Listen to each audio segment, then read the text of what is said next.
all like get out of our shot.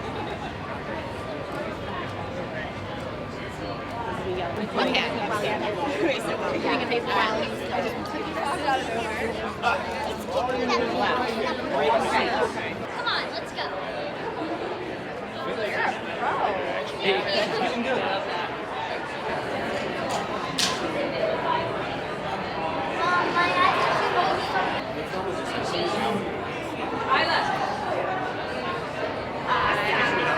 this world, and that is in this film as well. It also continues to celebrate this incredible love between siblings and not focus. Getting the star on the Hollywood Walk of Fame is kind of surreal.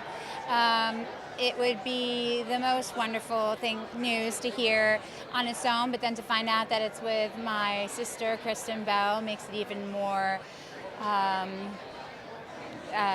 wonderful. And it'll just be terrific to stand there with her and be able to celebrate what we've done together. And it's a little girl's dream, you know, a little girl from Long Island who wanted to be a performer in film and TV and theater, and just to be invited into the party is a huge milestone for me in my life.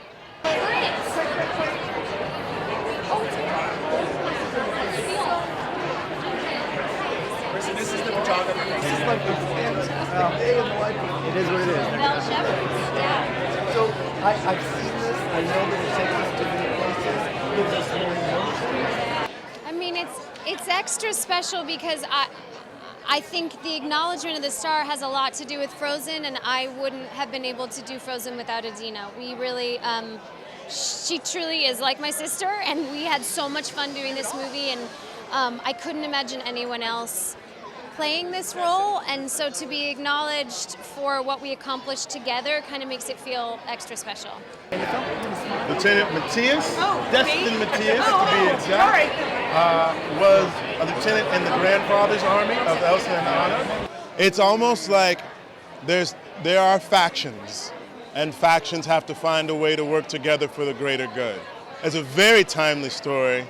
I mean, given where we are in this country in particular, it's very hard to have a conversation that doesn't devolve into like, you're wrong, you're wrong. And you see that happen in the course of the film, and then people reach a place where they're like, you know what, there's something more important at stake. Hi, and it's been the most extraordinary ride of my creative life with these guys and with the cast and crew. But at the time, I can't wait. I think movies like this can certainly kind of heal any of those divisions. You know, it can go towards bringing a kind of connection to people. You know, I mean, I think whether you're a Trump supporter or a Bernie Sanders supporter, it doesn't matter what your political color is, you're going to enjoy this movie because it's talking about human things. It's talking about emotional things that we all share, above and beyond whatever our political affiliations might be. You know, so I think there's a way of finding a kind of safe place where this movie can be enjoyed by the world. Thank you so much. I did a song in the second movie, and I didn't hit it. I thought, oh, that's sweet. That's right. And then later, get a big band. I do. Yeah, Bobby and Kristen, who wrote the amazing music for the first movie, they were like, we're gonna write you a song. And I thought, oh. Really, I only want to hear Idina and Kristen sing. I don't care to hear, who cares about anybody else?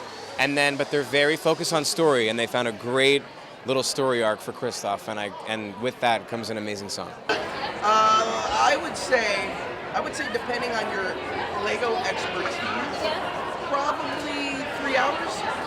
I was so terrified. More than any reviewer, I am so terrified of what my daughters think of myself, because trust me, sometimes they're like, no, Dada. My oldest one looks at me after it ends and she goes, Daddy? And I'm like, oh, that could go either way. I like this even more than the first one.